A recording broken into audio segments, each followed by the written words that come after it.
I'm gonna send this down to them first. Sure. Thank you.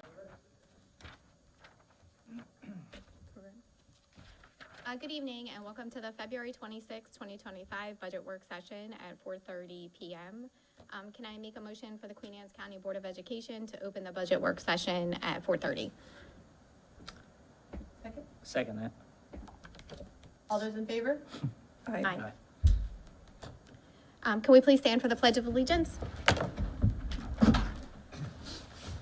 I Pledge allegiance to the flag of the United States of America and to the republic for which it stands, one nation, under God, indivisible, with liberty and justice for all.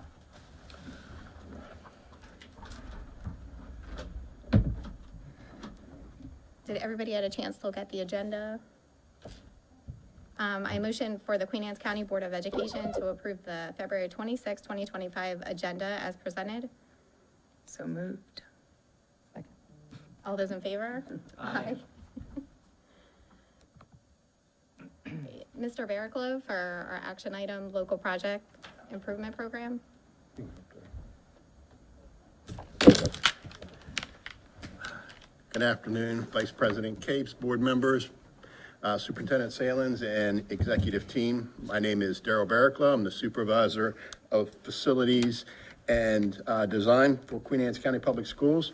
Before you this evening, we have the local project capital improvement program for fiscal year 2026. So each year, support services comes before the board and obtains approval for our capital improvement program.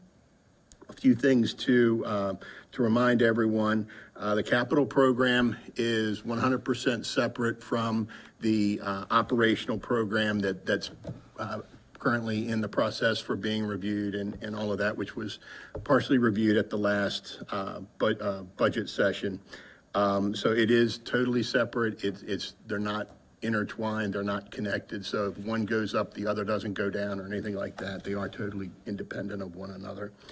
So with that said, the CIP is divided into two segments.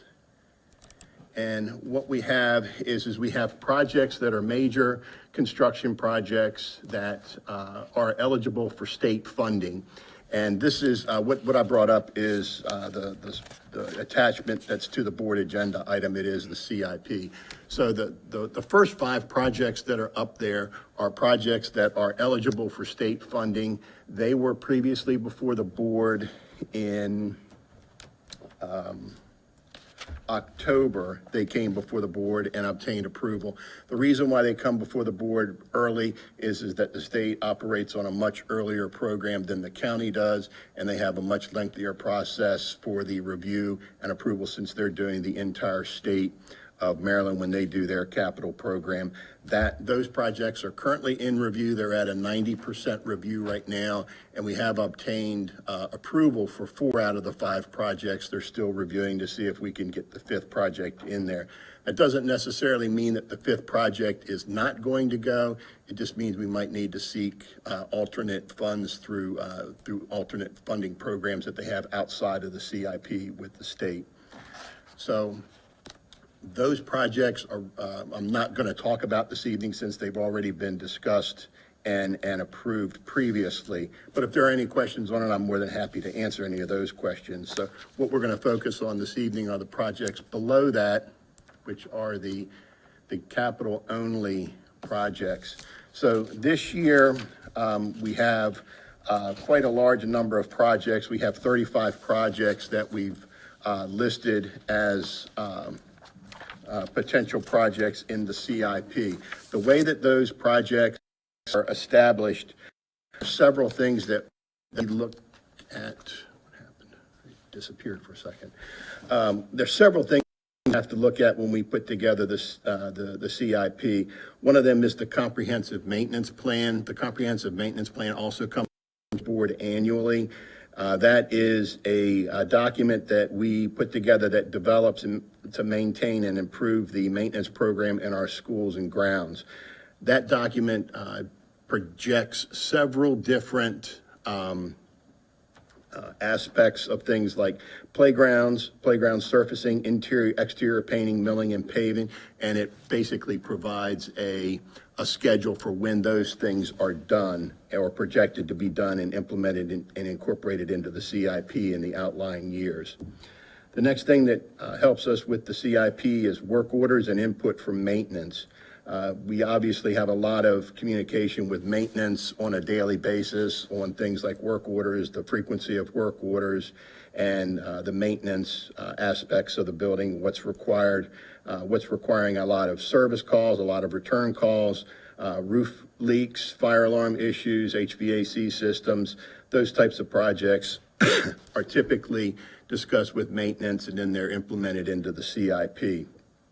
Another thing that we do, which some of the board members have also participated in or observed, is our roundtable discussion where school administrators will come in and they'll discuss what is a priority in their building. It might be a PA system that needs attention. It could be furniture, which we do have in the CIP. It could be several different things, but we do listen to the school administration and we do try to incorporate as much of their concerns into the CIP.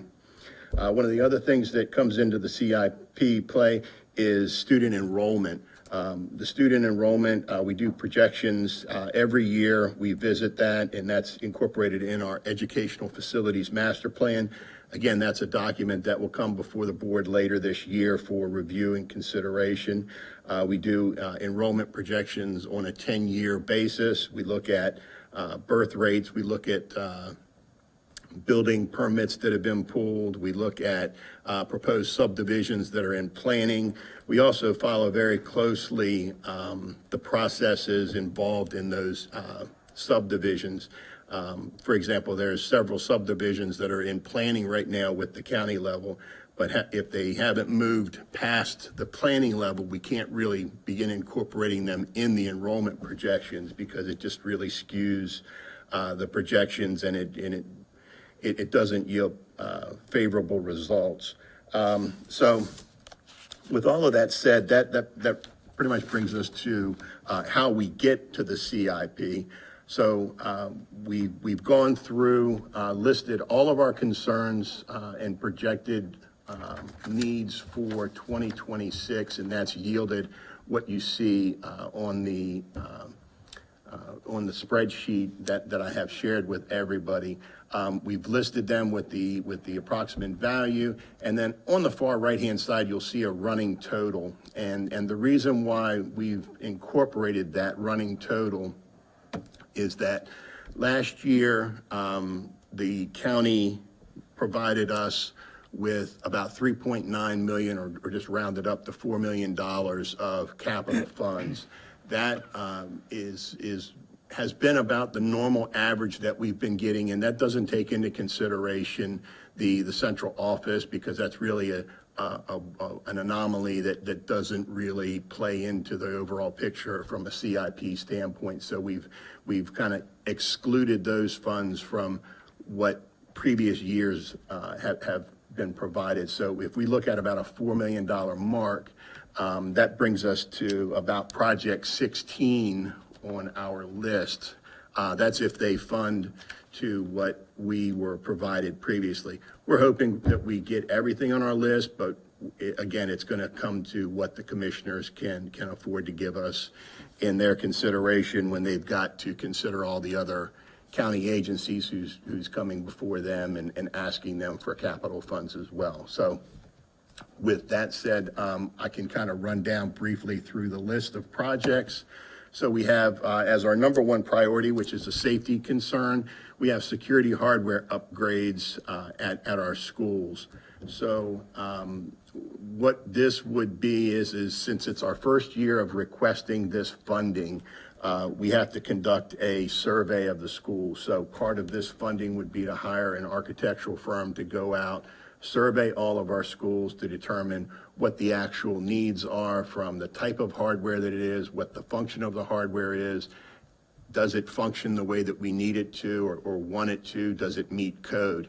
Then from there, we can start to establish a working plan of what schools we need to focus on first, which ones are the biggest priority, which ones are the least priority, and then we've got the money to begin implementing some of those repairs next year.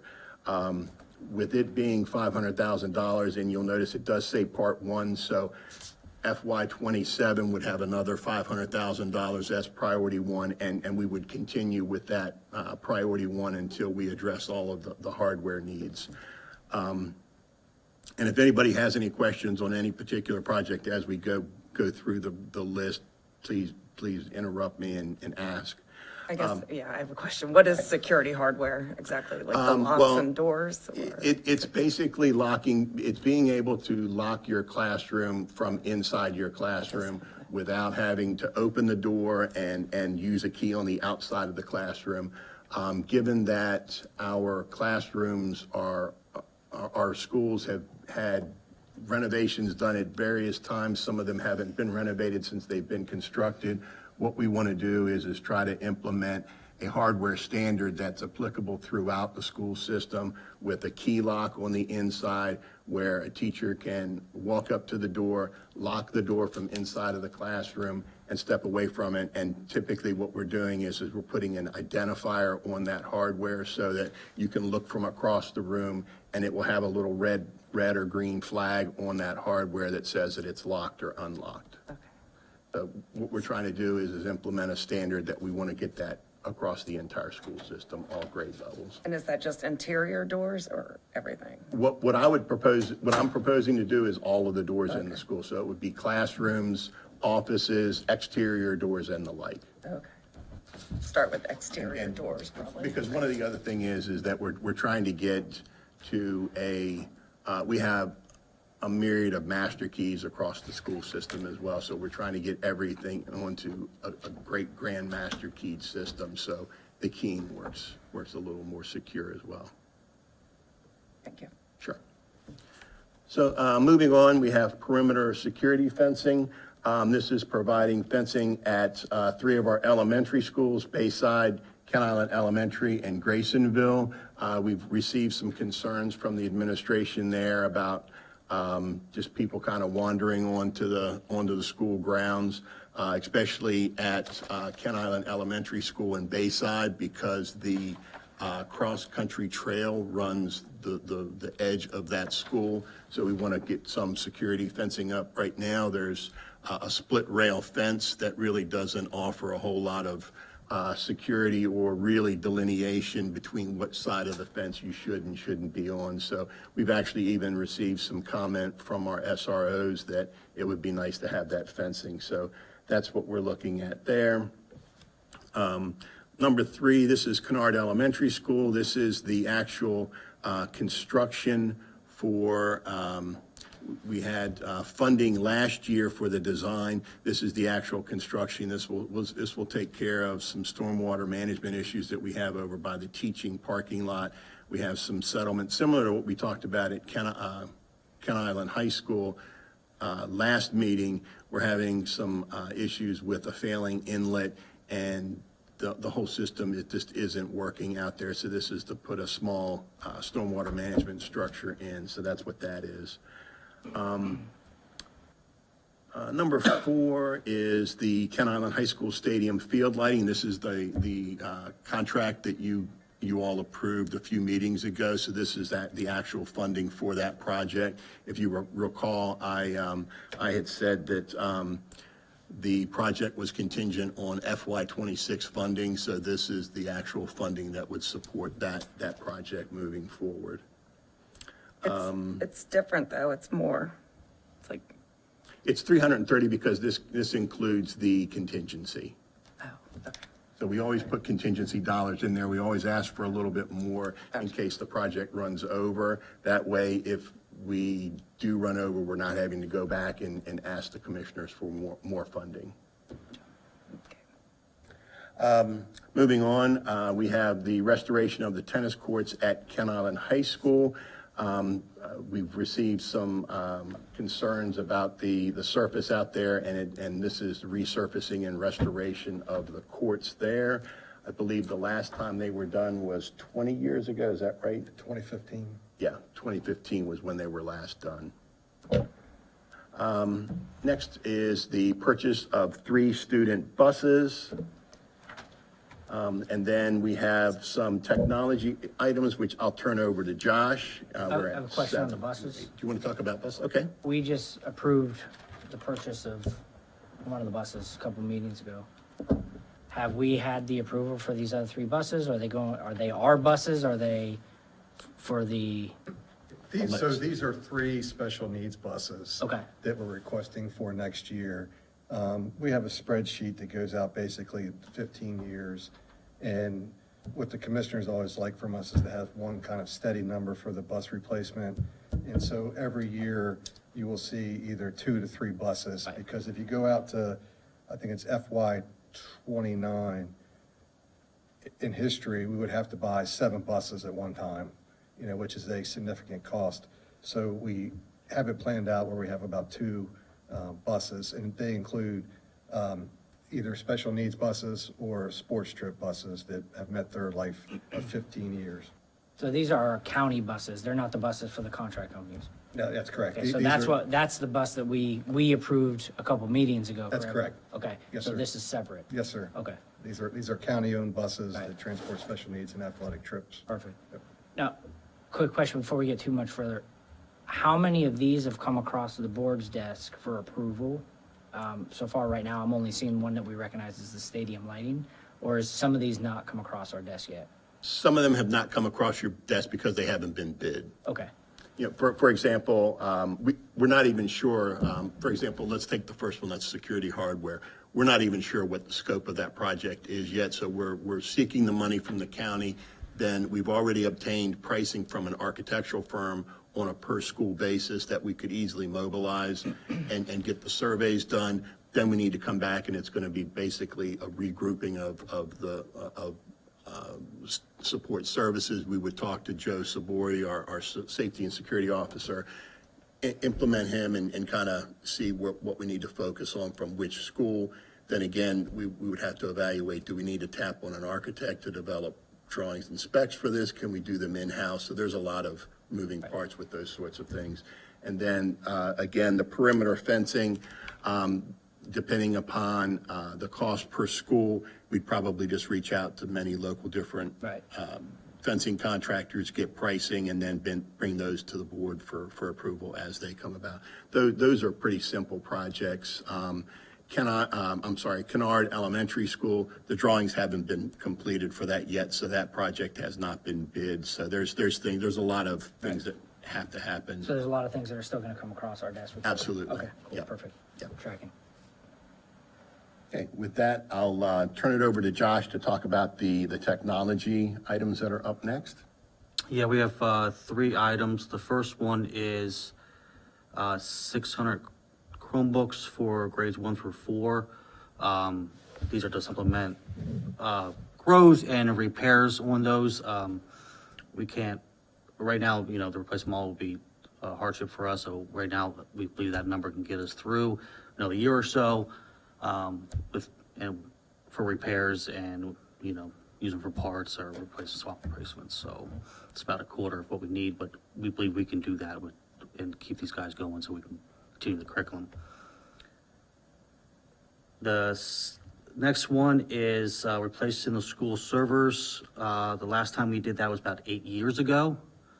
On top of this, we are going to switch the software we use to run our virtual machine servers, so that way we don't have to pay an annual license to VMware anymore. We're going to get out of VMware, go to Hyper-V, which we can get for free. And, there's some cons of, central management things we lose, but overall it's just, there's a savings there and a return.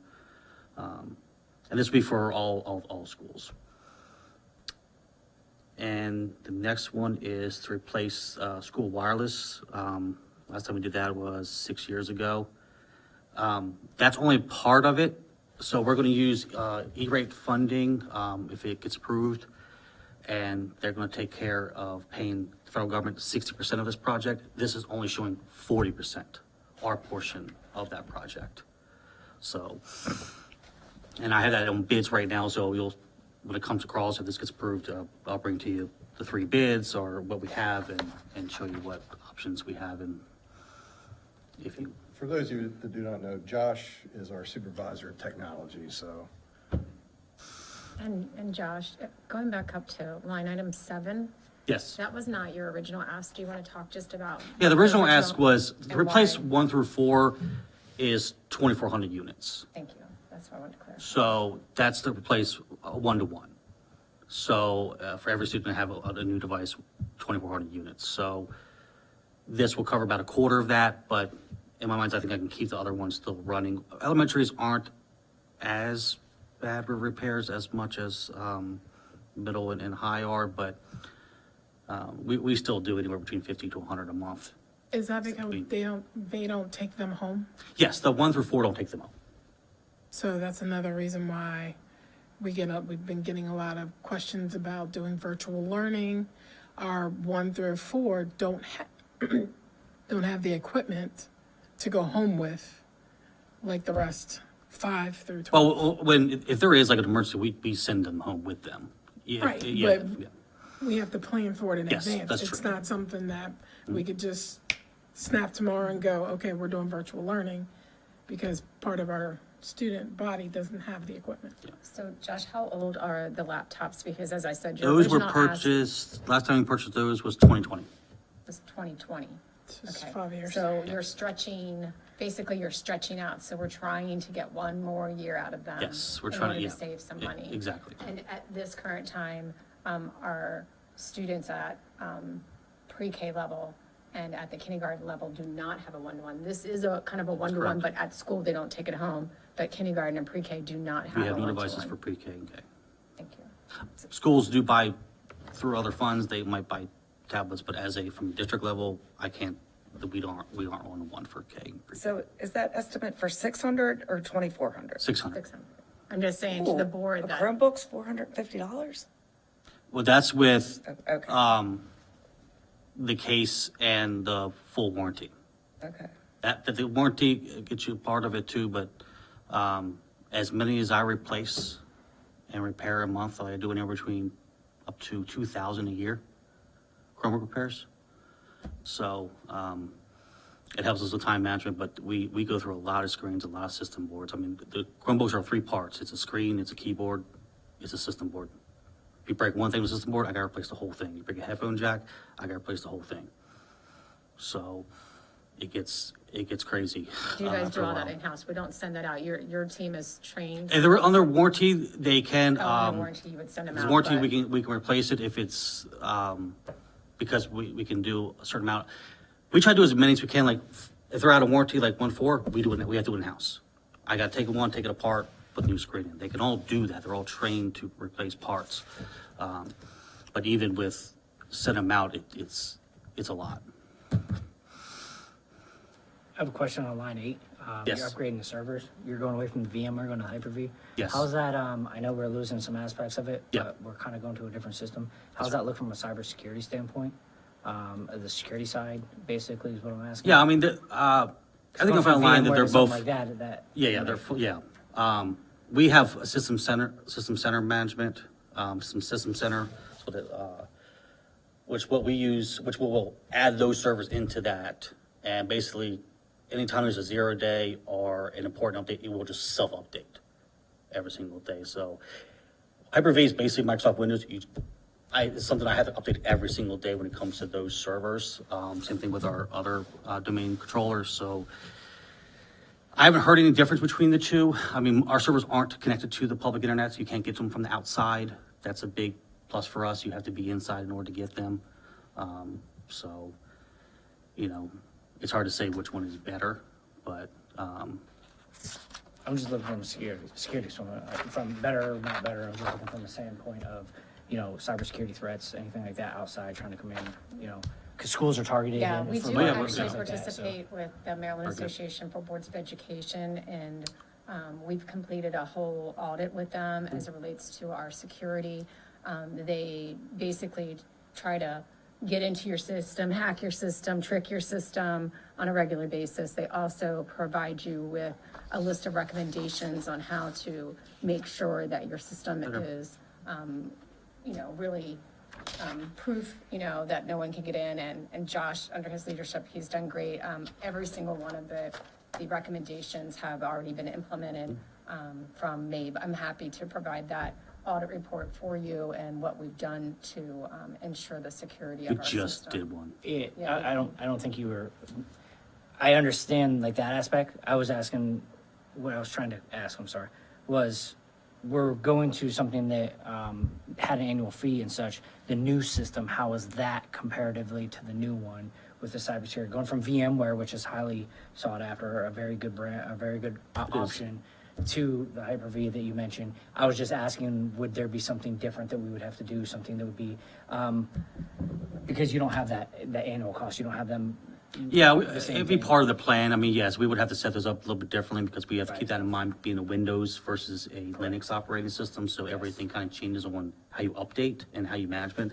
Luckily, a long time ago, we bought something that we can essentially update things. So, yes, there's certainly a big difference between the two. Because it's more work too. Yeah, it's more work. So that's what I was just asking. Yes, it's just more work on my end. Right. Okay, moving on, 10 and 11 are somewhat connected. They are the playgrounds. It's the 2 to 5 year old playground and the 5 to 12 year old playground at Kent Island Elementary School. In the past, what we've done is we've tapped a contractor who has done playgrounds for us in the past and piggybacked on a cooperative purchasing agreement. I know that that's not a favorite of the board for doing that, so we're going to try to approach things a little differently this year with regard to these two playgrounds. And what we're going to try to do is we're going to try to look at a design charrette approach where we reach out to three playground contractors who have done a lot of work with various school systems in the area, in the Maryland area. We would tell them what our budget is. We'd tell them what those playgrounds need to incorporate as far as a number of swings, what adaptive things we want, what type of covering we want, what type of play surface we want to see. And we basically give them the opportunity to provide a design, and then they do a presentation to a committee that includes the school members and some curriculum folks.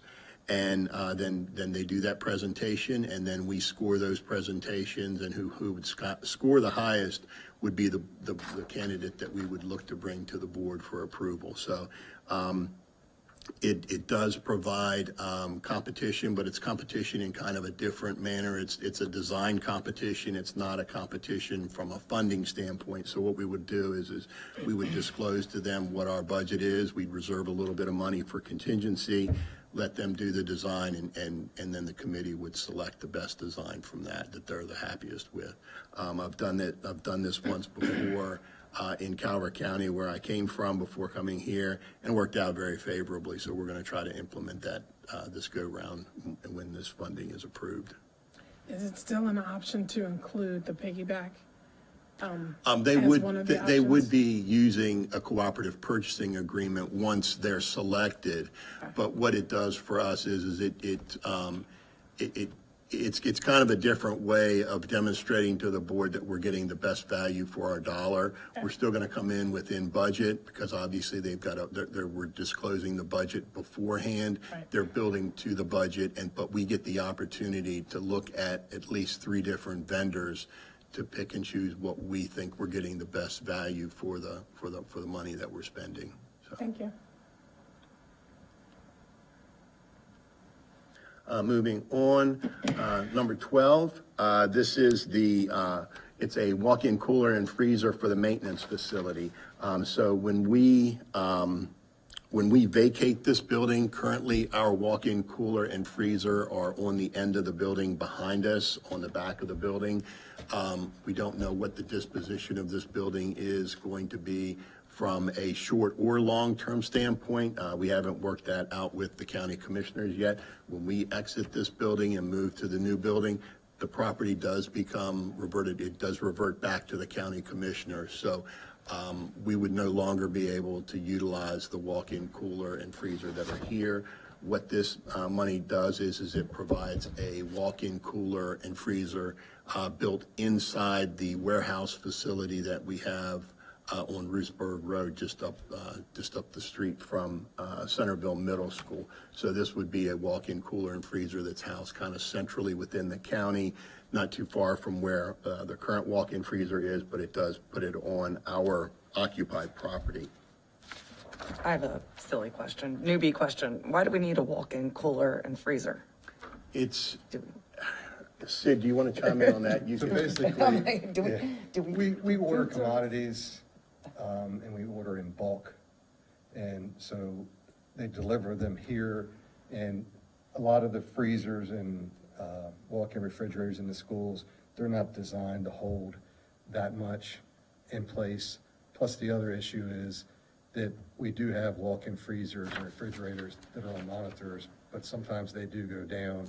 And then we have to file a claim with that food that we lost in there. So the other easy issue is if it's inside the warehouse there, it's not exposed to the exterior, and there's also a loading dock for when a tractor trailer comes in to use the forklifts and to get all the commodities off of there.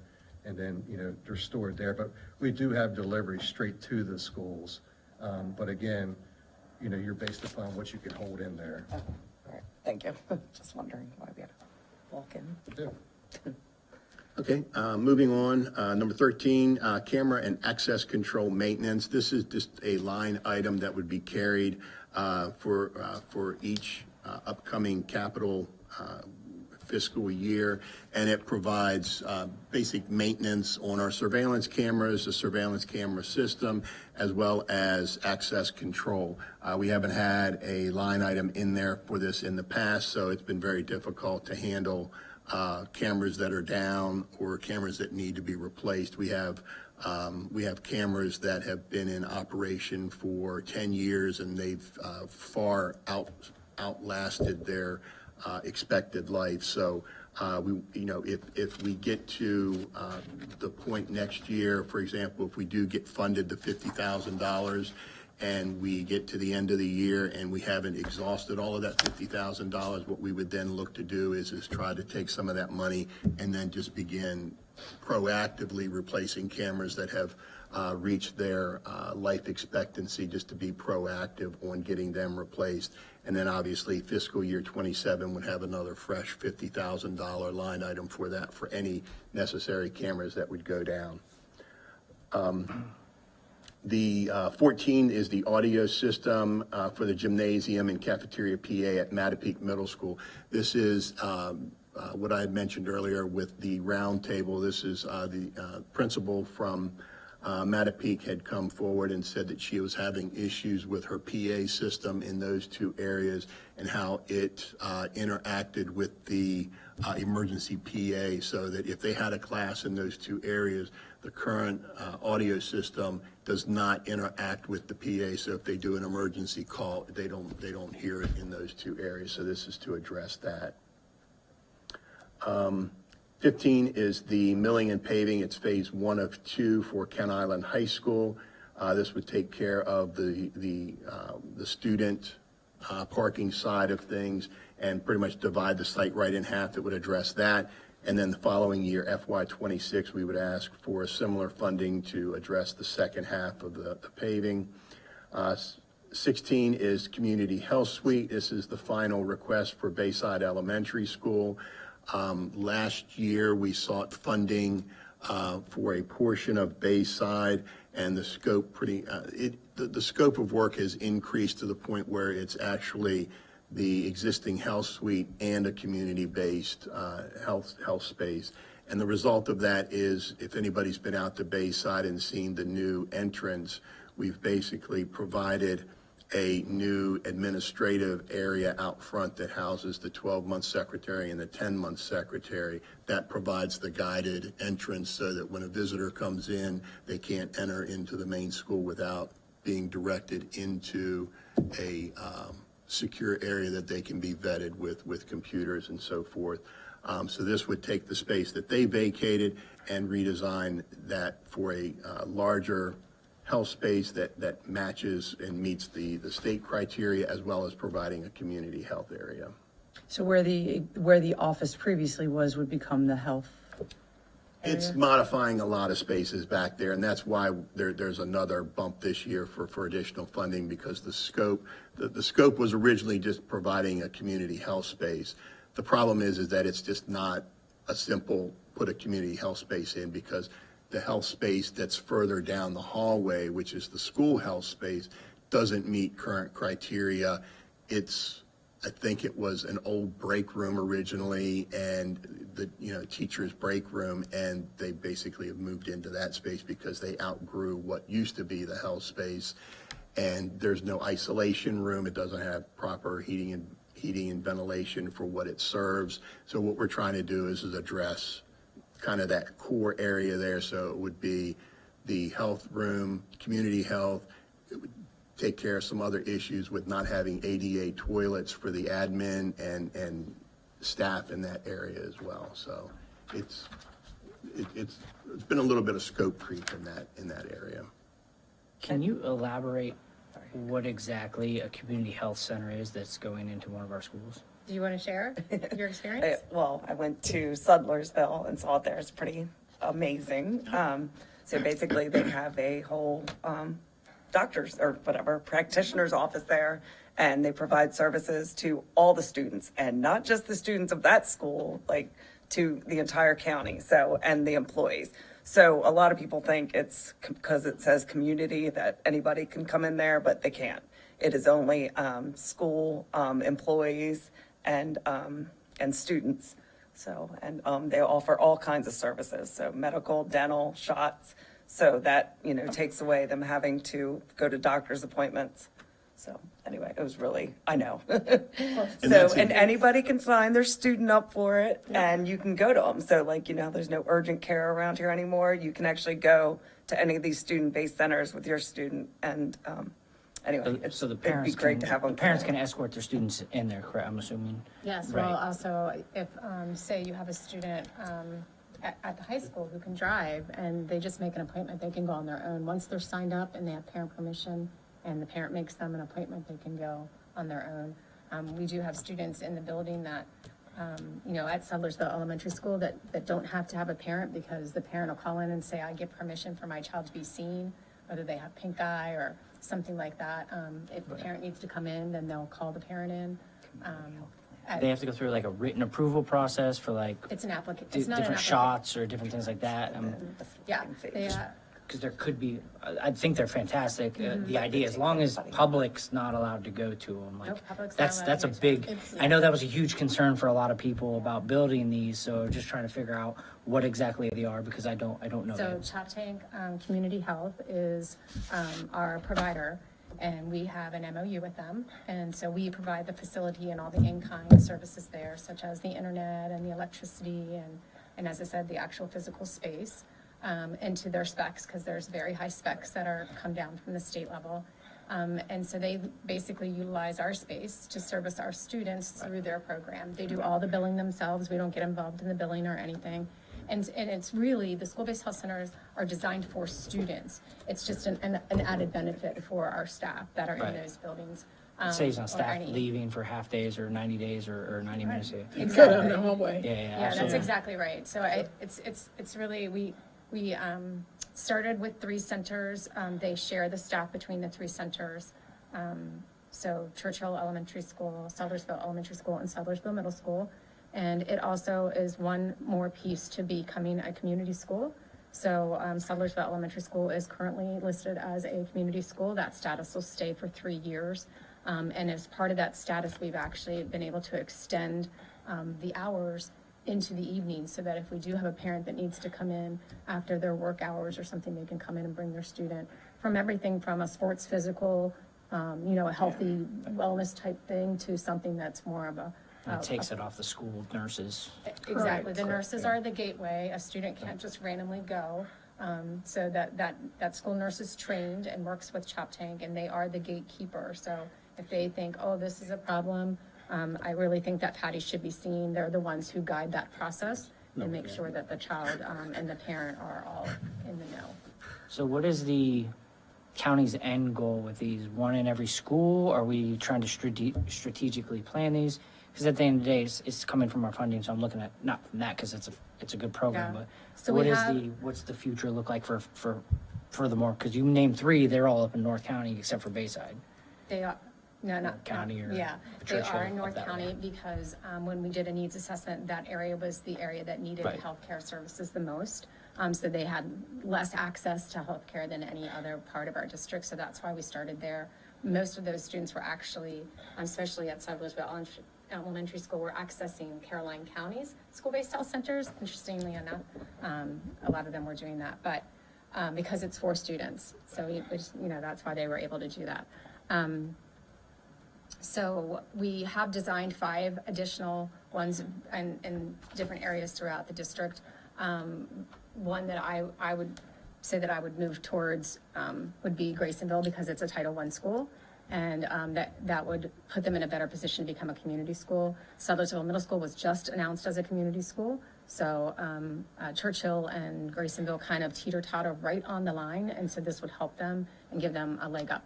Our only concern is that because our staff has utilized it so much, that they're not really utilizing Marathon Health, they're using Chop Tank in the place. So we have to be very strategic, because the Marathon Health is for our employees. That benefit is for our employees, and it's a big benefit, and it has, they offer things that Chop Tank doesn't necessarily offer. So we've started into a deeper conversation with Chop Tank Health, where they can do referrals to Marathon, in order for our employees that they can still be seen at Chop Tank, but if Chop Tank doesn't offer what they need, because Marathon Health, as I said, is a benefit for our employees and their dependents, but it offers a one-stop, what I consider shop, because you can go in for anything from, you go in for a well visit, or you can go in for a sick visit, you can get your medications right there, you can do your lab work right there. So it's got more services than Chop Tank Health can provide, simply because they're in our buildings and we don't have the equipment that they need to be able to extend their services. So do we have some kind of agreement with Chop Tank Community Health? I mean, why can't Marathon come in and give services as well, or is it just? So we do. We have an MOU, which is like a memorandum of understanding, commitment between Chop Tank Health and the school district in and of itself, and they say exactly what they're going to provide for our students in that. And then, as I said, they open it up to our staff as well. Marathon Health can do a lot of things. So if your child, if you're an employee and you have a student and they need a sports physical, Marathon Health can do that. As a matter of fact, there's no copay at Marathon Health. So that's another difference, where Chop Tank follows, as I said, they do all their own billing, all their copays are like the regular copays that we would pay if we went to a regular doctor outside of the school district. But Marathon is not in the actual school, so. Yeah. No. And they can't be, or that would just, No, I guess they that have was their kind of my own- question. That would make Yeah. it, employees use it if they had Is access there, to is it. there I a guess I'm time frame not on the understanding MOU, what. or is that like an infinite, is there like a So Chop contract? Tank, the MOU, we re-sign that MOU each year. Okay, With Marathon Health, our original contract is 7 years, but I don't foresee them, they already have 4 more that have opened, so I don't foresee that going away ever, because the benefit is so great for our employees. So really, they can provide, like Marathon Health can provide, even be your primary. They don't have to be your primary, but they can be your primary. Like I switched over because it's just easier and I can go and I don't have any copays. They do also service our retirees. So it really is a fantastic benefit for our employees. And we have about 27% that are participating right now. And we do need to increase that number so that we can start. If you noticed in your budget last week, when we went over the operating budget, you saw a line item for Marathon Health. And that is because we need more people to participate. The more people that participate, that line item will actually go down. And the whole purpose of Marathon Health is really for us to be, as employees, to be able to fix costs. So all of the costs in Marathon are fixed, and that's why there's no copay. So we can project out. So if we had all of our employees that were participating, we would be able to project out exactly how much, and the rising cost of insurance wouldn't be rising at 10% like they are right now. And I'm looking at Dr. Knoll because he's the one who oversees that. So right now we're at a 10% increase. And last year we were at an almost 8% increase. That's just not sustainable. So Marathon Health is an opportunity to fix costs and not to reduce, but to flatten that increase. Do we know why? Have you guys done like a survey why more people aren't utilizing it? No, I think we haven't done a survey necessarily, but we've done a lot of, we meet once a month. We have plenty of data that we're happy to share with the board. The data that we get is a very top level data. It just simply tells us like what basically percentage of patients, what was the top thing you saw patients for this month? Diabetes, whatever that may be, flu at this time of the year, you know. But we get data and we have an engagement plan and to try to engage. So we're doing activities. Shell Morissette is in charge of that. She works with Michael's department to try to engage more. I think part of it is kind of twofold. One, people are just nervous about it. Like, I don't know, let's let other people go first before I make up my mind. Two, I think that some have a misunderstanding that they think it has to be their primary, which it doesn't. Three, I think they feel if I make it my primary, what if it's gone in a few years? So I think some people are just cautious. We were the first ones in the state to do it. But as the additional centers pop up, I think that it will definitely increase. The county also went in on it with us in a partnership, and they're at like 35%. I think they're, I don't know if they're that high. Oh, maybe 33%. Okay, yeah. Does Marathon have like its own facility? They do. Okay. And I'm happy, and actually I'm happy to share that if board wants to go there and just take a look at it because it's beautiful.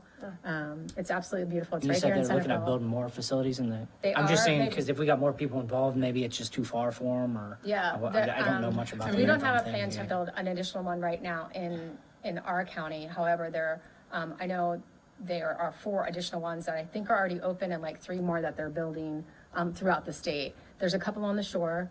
I know Wycomico, yes, Michael, Wycomico has one. Talbot is building one.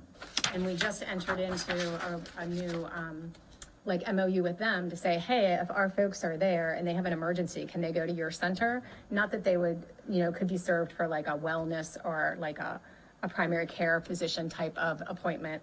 But an agreement where if one of our employees is in the area and has an emergency, could they use the facility? So we just finalized that agreement. But our doctors are amazing. They're so good.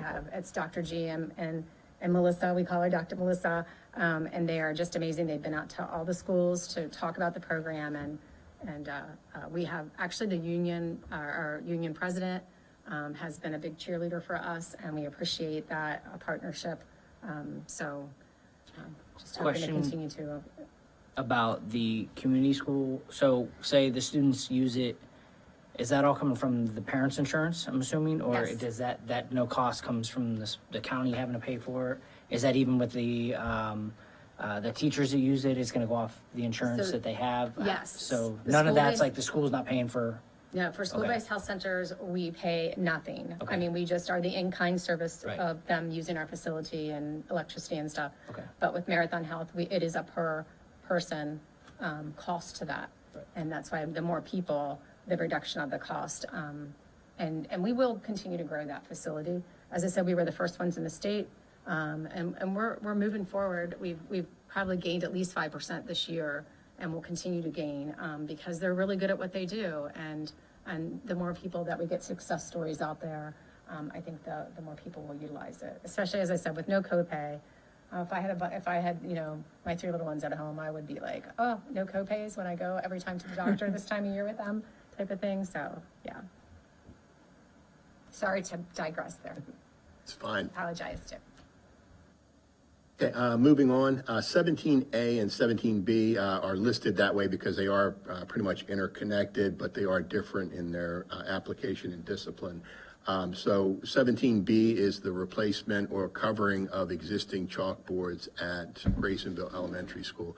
So what we have is we have chalkboards that are there. We would take and cover those with a retrofit whiteboard, and then that works in conjunction with 17A, which is the installation of interactive displays. And Josh, if you want to talk more about that, you can. Yeah, we have a 8-year plan to, for replacing projectors, interactive projectors in the classroom. So every year, this is the third year, we try to go these 2, maybe 3 schools, we can go in there in all the classrooms and put in, depending on what year it is, some kind of interactive laser projector, which we like laser projectors because there's no filters, there's no fans on them, so it's basically all units. So you don't have to worry about cleaning the filter or having to hire somebody to go do that. And then the interactive displays for our elementary schools, which if you ever want to see them, we have them at Kennard. They really love those. I mean, it's down their level. It's touch. It's like a big touchscreen monitor that they can use. So, How many schools already have those? right now, for which ones? Right now, we've done Centerville Middle, Kennard, Mattapique Middle, and Churchill Elementary. 10 more schools to do? Okay.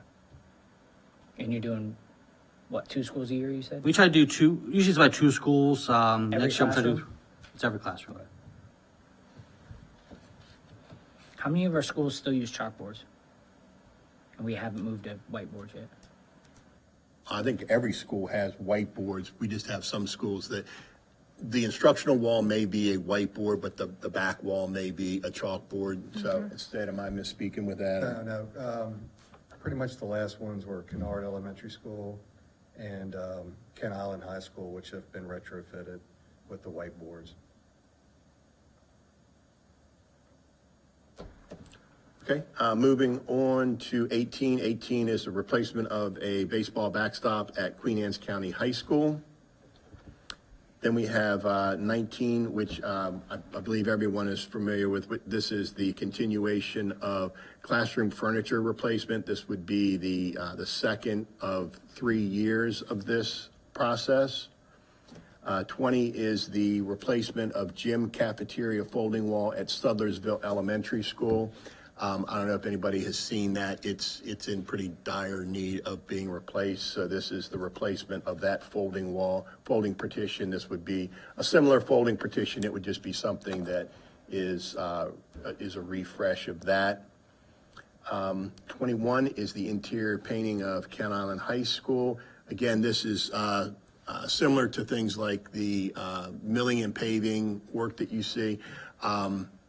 This is in our comprehensive maintenance plan. We try to do 1 or 2 schools a year. Since this is a high school, obviously the value of doing a high school, it costs more to do a high school, so we're only looking to do the high school within this fiscal year. But if you look at last year's, last year's isn't a very good example. Last year we did Mattapique Middle School. The year prior to that, we were able to do Kent Island Elementary School and Kennard Elementary School. Just because the areas are smaller, we can do two elementary schools for the cost that we do at a high school or a middle school. So that's just continuing on with that. Again, now we're getting into some smaller scale items. This is replacing of fire doors that are at Sudlersville Elementary School. We have several doors at that school that aren't functioning correctly. Manufacturer is out of business. It's a proprietary door.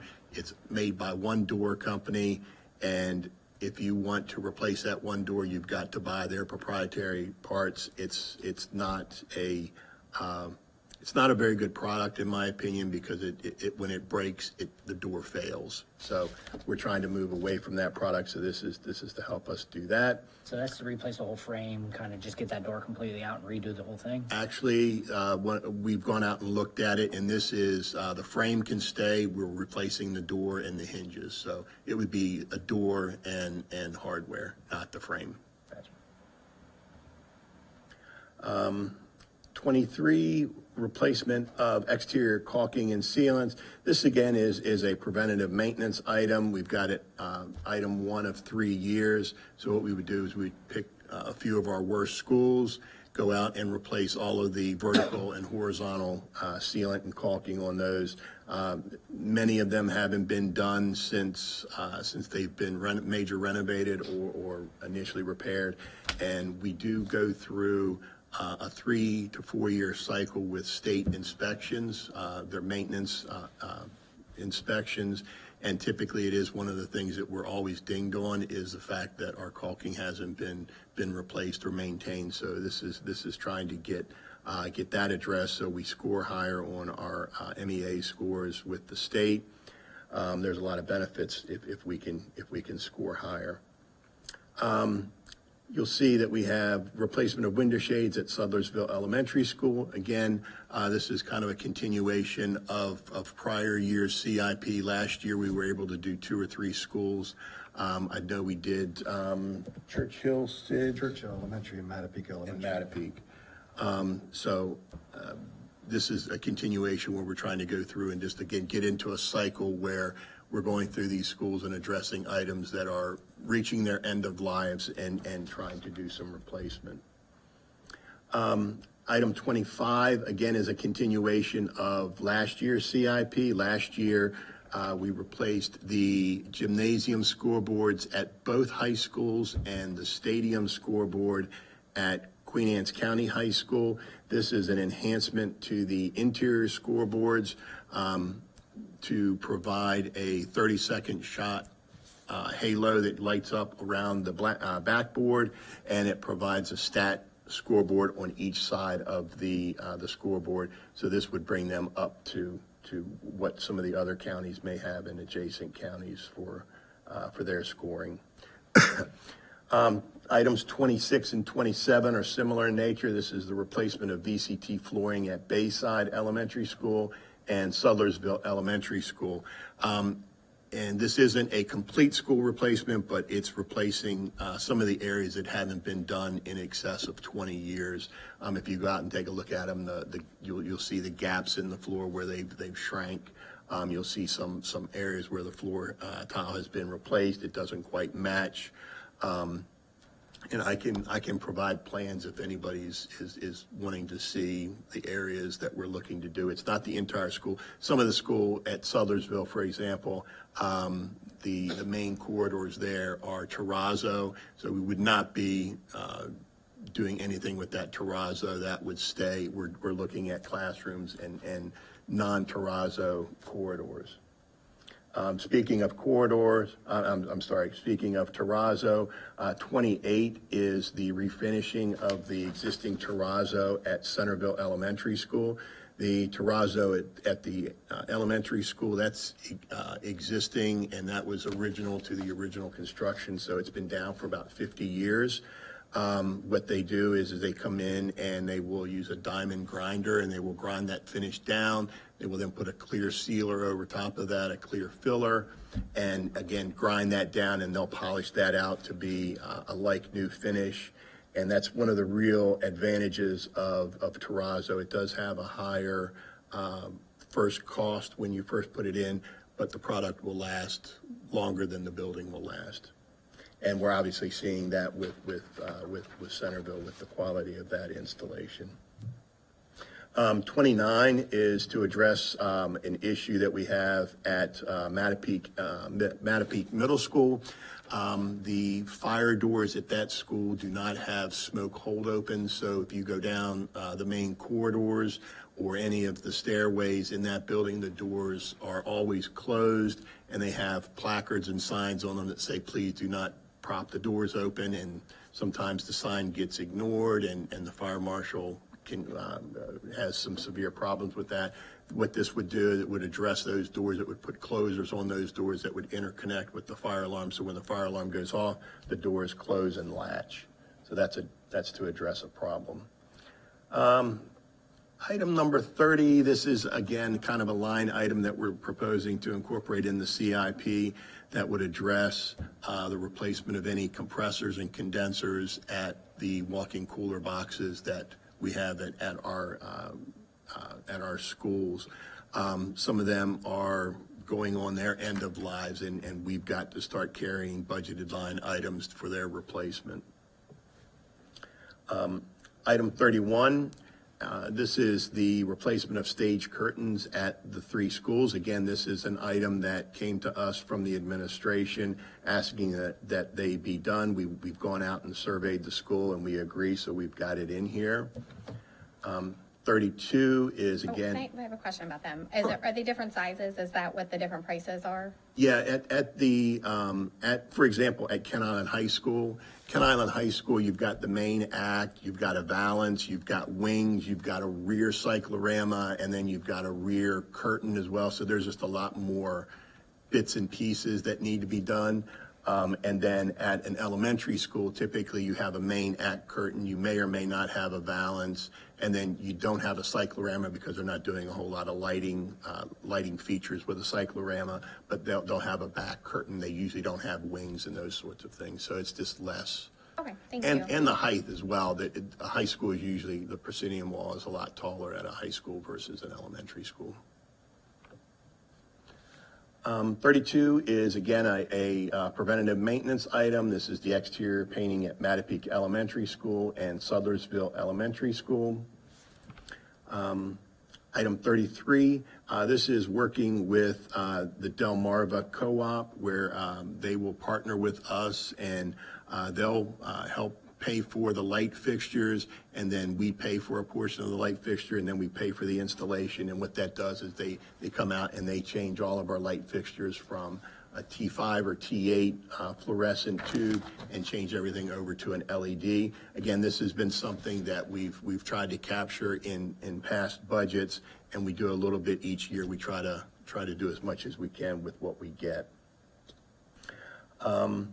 34 is the replacement of the low voltage lighting controls at Sudlersville Middle School. This is a design request. This is an issue with the manufacturer of the lighting controls that was done when that school was originally constructed, 15 years ago. But that manufacturer has since gone out of business.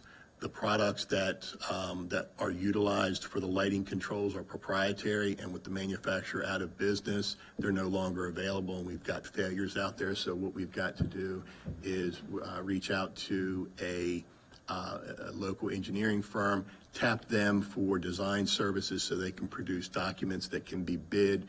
Then the fiscal year 27 would be the actual construction costs associated with the replacement, but we've got to get the design done first. So that's what that cost is for. Any questions on that? Because there's a lot with that one. And then the last one on the list is a pretty self-explanatory one. This is the replacement of toilet partitions at Bayside Elementary School. Again, we're trying to look at systemically going and touching each school, trying to take care of some of the problems that we're seeing and just bring things up to a standard. Is that for all the partitions, and how many restrooms do they have? I believe it's three pairs. 3 pairs. And that would be taking care of all 3 pairs? That would be taking care of all 3 pairs, yes. Any questions on any of the projects? So I see the total at the end of 35 being 6.5 million. Have we been allotted, or is that the 4 million you're talking about, or was the 4 million that you usually see for the first 5 you were talking about? No, the 4 million is the state, or I'm sorry, so I'm going to scroll back up here. So part of the state CIP requirement is that we come before the board and get board approval for what we want to propose the state fund. We did that in October. We submit that to the state for their initial consideration. When that is submitted, we also go to the county. One of the things that the state requires with the CIP submission is a commitment letter from the county commissioners that they're committing to fund those state-funded projects. So when you see the 6.4 for local funding of the 5 state participation project, the county has already committed to those funds, and that's not part of the $4 million that I spoke of earlier. So that's a totally separate, it's not a separate budget. It is still part of, it's still Separate capital. pot, kind of, yeah. It's just, the timing is Right. different, is really So the. the typical 4 million you were mentioning would be for the items from 1 to 35. Yes, from the blue bar down, Just yeah, get the as far locally as you funded can. only, yes. So what are the odds of the commissioners approving the 6.5 to do all 35 items? Or like, are we taking this to the commissioners? Are we, because with our meeting yesterday, we're already taking a lot to the commissioners. Now we're taking a different pot of money to the commissioners. Correct. Is 4 million just usually a normal that they give? And now we're going for 2.5 more? Well, the county commissioners like to see a capital budget that doesn't look like a roller coaster. Right. They want to see a fairly smooth capital budget. Now, there are going to be extenuating circumstances to that, because when you start looking at next year's CIP, the big ask for next year is going to be construction funding for Centerville Middle School. Right. So just in the first year of that school, we're going to be asking for $10 million on the state side as well as the county side, because it's a 50-50 match. That's just for the first year. Then we would have a second year. So for those 2 years, we're going to be looking for about 20 million from the state and 20 million from the county. So a lot of things go into what they're looking at from a capital budget. But what we wanted to do this year is at least show the county commissioners what our need is. So if they can give us $6.5 million, I'm all in favor of it, and we're more than prepared to Right. make it happen. But that's why we have the running total here, to where if they can only give us 4, we know where our breaking point is and they can also see that as well. So if they see a project that they think is something that's near and dear to them, they can kind of commit to 4.3 or 4.5 or 5 or whatever the case might be. But we wanted to make sure that we didn't assume that we were going to get 4 million and just cut the list off there, because we want to also demonstrate to them that the need is there for a lot more than 4. Absolutely. So what's previous years, have we stuck around the 4, or have you gone to the 6s? Because you say you don't want to do up and down. Have previous years, because I haven't seen that, Well- is it around the same amount here? Well, for example, the last few years have been very different because of the because of the central office building. So last year, on top of the $4 million that we got for our general local projects, there was an additional $10.5 million, which was $9 million for the central office building, plus 1.5 for fixed furnishings and equipment. And then the prior year to that was the first $9 million for the funding of the state, for the central office building. So for the prior 3 years, they've been very high. So this is the first year where we haven't had that major expense of the central office building. So we're back to what that normal ask has been. For the, sorry. There you go. For the Centerville Middle School, the feasibility study is done. I know last time, have we hit that threshold where the state is going to contribute, or we're not there yet? We're still in that approval and review process. I was just speaking with Dr. Kibler before the meeting. Where we are with that project, we've wrapped up our ed spec meetings, so we know what we need to build in order to make the program work. The process now is we have to convince the state of our teaching method and how that's going to drive the efficiency of the building, and we have to ask for a variance at the state level to build more classrooms than what the state wants to fund. So they never want to give us more money than what is programmed, from their cookie cutter school programming. But when we can demonstrate that we teach differently, whether it's team teaching or whatever the case might be, and I'm not an expert on that, so I can't elaborate beyond that. But if Dr. Kibler can, articulate to the state that we teach differently and it requires more teaching stations. Pretty convincing. Well, I'll give you an example. So, in my previous district, I built an elementary school and almost 50% of the population was multi-learners, language learners. So, we were able to designate a need that their teaching looks a little different. It looks closer to what a special education student might get. So we argued with the state to say, you give us different square footage as it relates to the percentage of special education students we have. You should give us a different square footage based on our multilingual learners.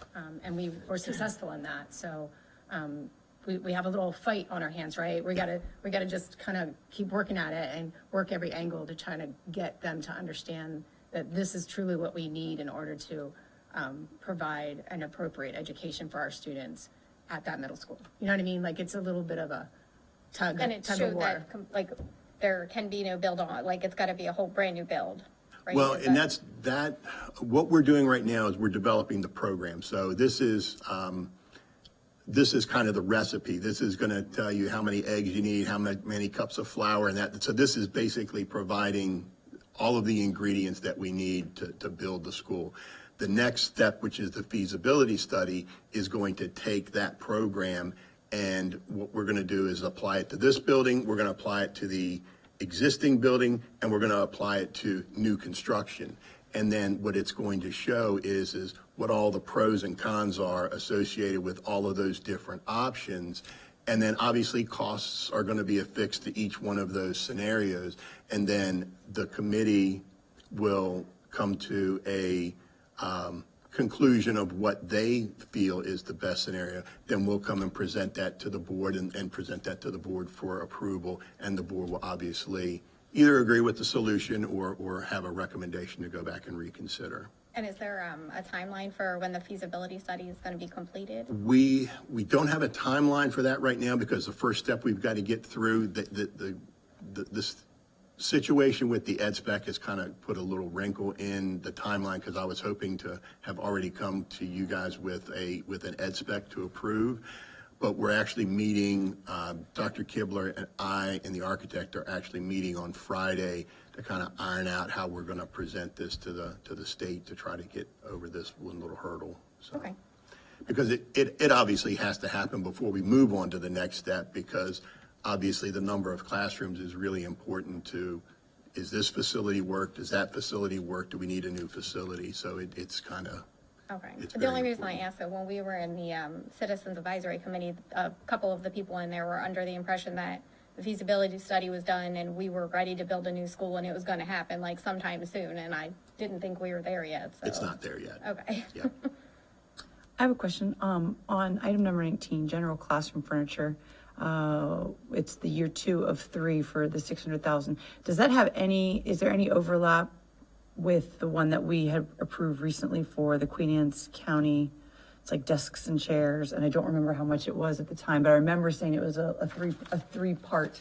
That was part 2, because I think It you was said in 776 for the Yeah. total with the contingency. and it was like in 2022 there was amount, and then this year, and then is this part of that?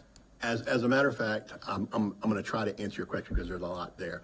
But within the comprehensive maintenance plan, when that comes before you in a few months, we're going to have the same sort of schedule in there where it's going to show like the past 5 years and the projected 5 years, and we're doing one for the furniture. So it's going to show, like 3 years ago, it's going to have a check mark in fiscal year 2021, and you go down to the footnotes and it'll say Queen Anne's County High School received new desks and chairs through ESSER that fiscal year, and then it will project out what we're doing with the remainder of the schools with the $600,000 that we received this current fiscal year FY25. Then what we're going to do with the projected FY26, and then what we'll wrap up with the FY27 $600,000. So does that? But let me back up a step. As far as your question about Queen Anne's High School, I know that Mr. Schreckengost had put together a plan for, I believe it was 4 phases. We took care of phases 1 and 2 with ESSER money. Phase 3 we just took care of with this, and I believe there's some leftover furnishings that we need to address. So that will go into this request a little bit for Queen Anne's County High School. Gotcha. Thank you. Does that answer? Yes. Okay. Any other questions? Who set the priorities? A lot of it has to do with safety and security items go kind of percolate to the top for obvious reasons. And other things we've just we've done as looking at the funding, looking at what could potentially, if needed to be pushed to a later year, could be pushed to a later year. Some of the things have been needed to be done for years, and we try to move them to the top. It's a combination of different things. Mostly it's need, money, availability, and being able to to make it happen. Yeah, I was gonna say, I mean, it just seems like the fire doors and things like that, like if we didn't get all the money we need, would go higher than, a baseball backstop. Not that that's not important, but. It's a tough balancing act. Okay, all right. I actually have a question on that. Have we looked at, because the baseball fields, softball fields have advertisement in the outfields and such. Have we looked at a local fence company that might be willing to come in and do a backstop for like 10 years of their advertisement on the backstop? Something along those lines? Have we looked into process there? Because that saves $60,000. It could go. We have not, but we can look into that. I mean, that could push that 60,000 to something else. If somebody's willing to do it, if we have a local company that wants to support the school district, the baseball team, vice versa, plus they're getting advertisement out of it, and it's kind of like a. And what we have there at Queen Anne's High School is the baseball field is in such close proximity to the highway that I'm pretty sure it's original construction, but it does not keep the foul balls from going out on the 213. And so then, next thing you know, you got kids running out to go get a foul ball where the ball is going out to where, if we can correct that problem, and that's kind of why. Oh, it's so of there. course I picked the one that's not. That's a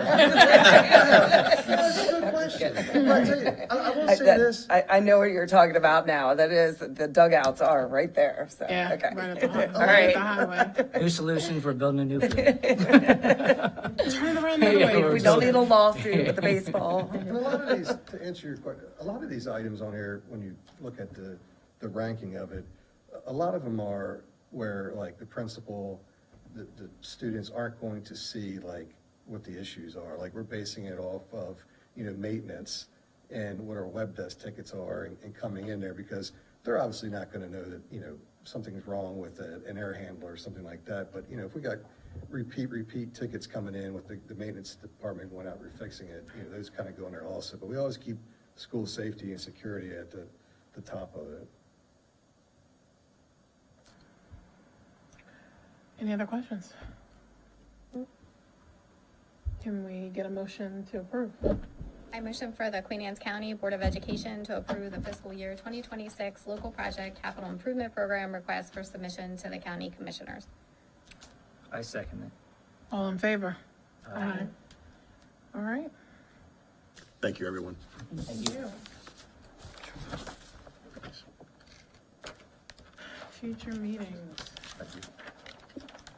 First, thank you, Vice President, Oh, no problem. for starting us off.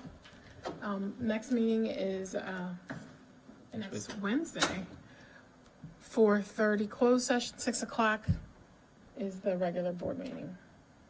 Look forward to seeing you all there. Motion to adjourn? I have a quick question. Oh, I brought it sorry. up So in did an I. email, and you said we wanted to talk about what my email was real quick. Yeah, but parts of that, that shouldn't be in an open setting, so I'm just gonna address it when we. Just my email was, we have one of these for 2025. Can we take what we approved to send to the commissioners And can we get something similar to this with these numbers in there? So we're not resorting to doing the back and forth thing? Can we get another line showing the increase, but showing the budget for everything? Before we go and just take this, here we're approving it. Are we able to get this year's budget with this on it?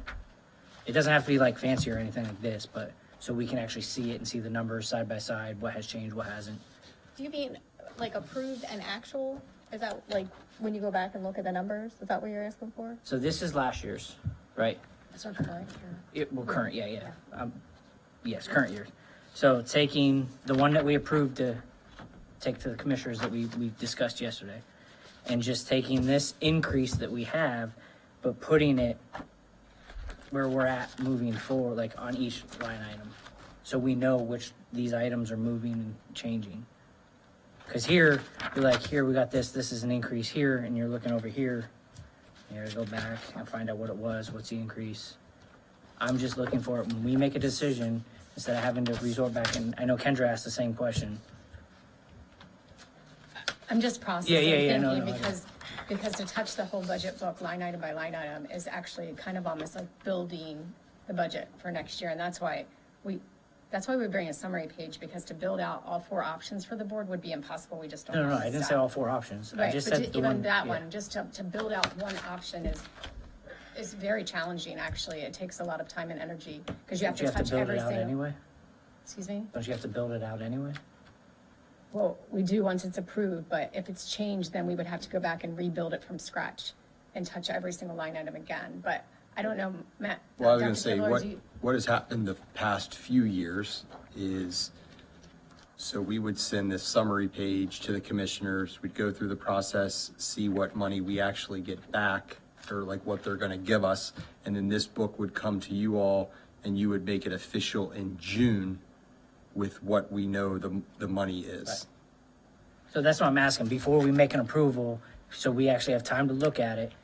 I thought, so, We're not again, trying, this is. we're not no, trying to no, go no, against no. you. We're No, just no. trying to figure out a way to make it where we can actually do it, because it's, So we were told, like, we have to have our budget ready to be sent to the commissioners for approval by March, right? End of March?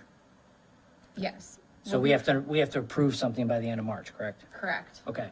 So are we gonna look at it and just approve this, what we took yesterday? Or are we That's gonna have one of typically what these? we have done over the last at least 4 years.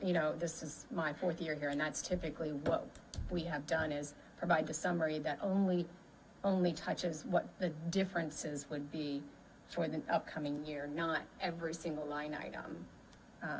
That would be challenging, because we would have to build it out actually in the system to create that book that you're holding. Even to do one with just what we're projected to get, then we would have to, if we don't get exactly that money, then we'd have to do it again from scratch. So we would really be building 2 full budget books, the way that the system works. So what I'm saying though is, we're trying to approve $100 and some million budget, but we don't actually know what the line item budgets that we're actually gonna approve?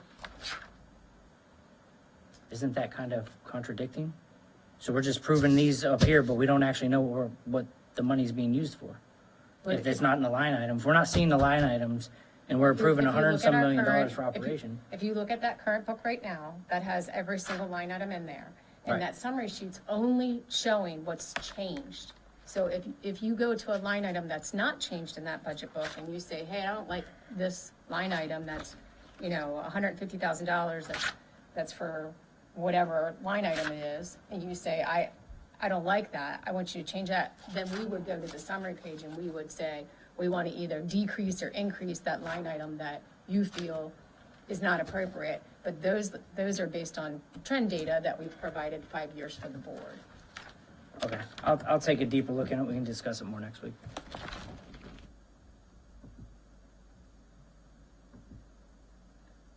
But I do agree with you, Matt. I think it would be very helpful. It's like $50,000 is the increase, $50,000 on top of what? Or,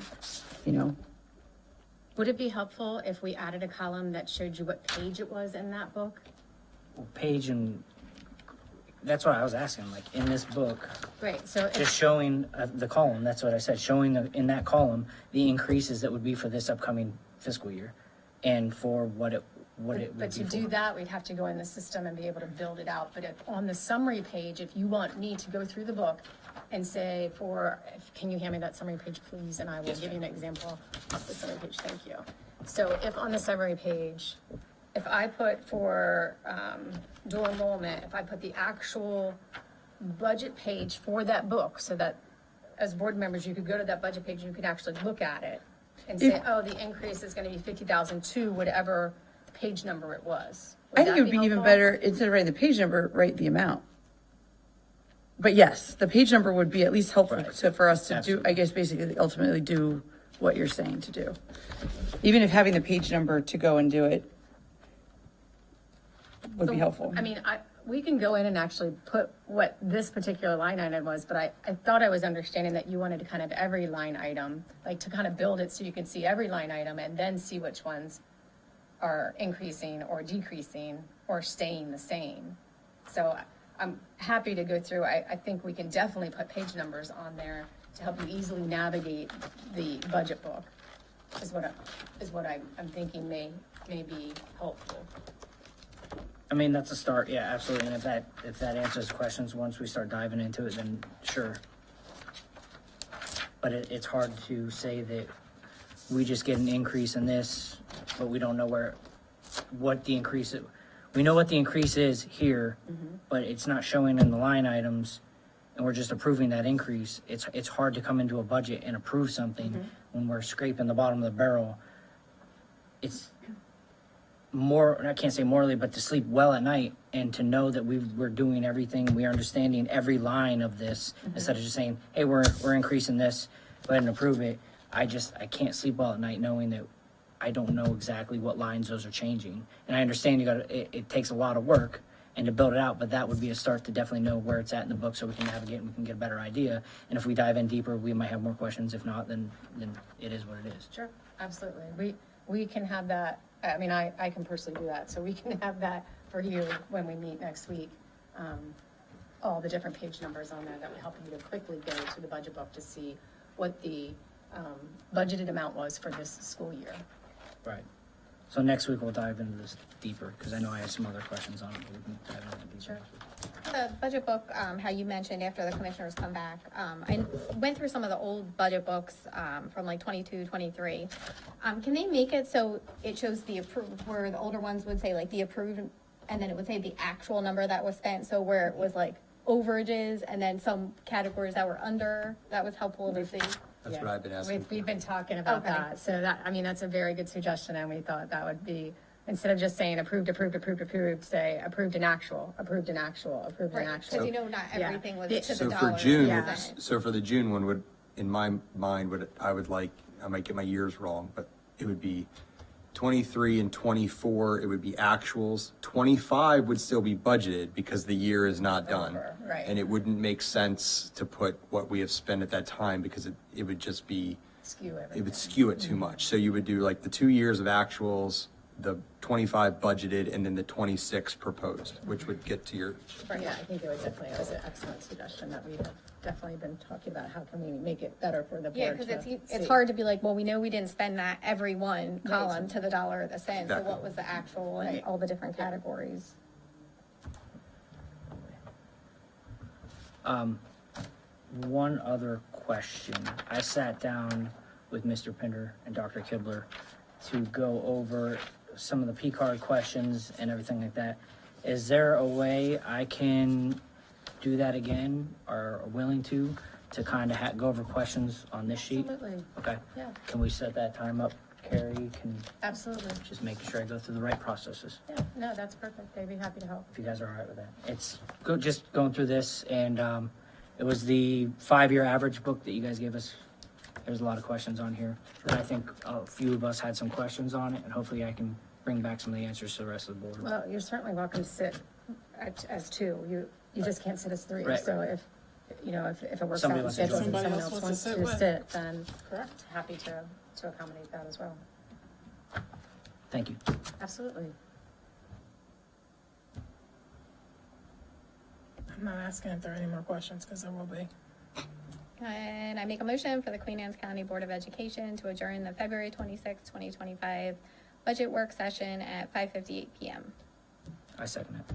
All in favor? Aye.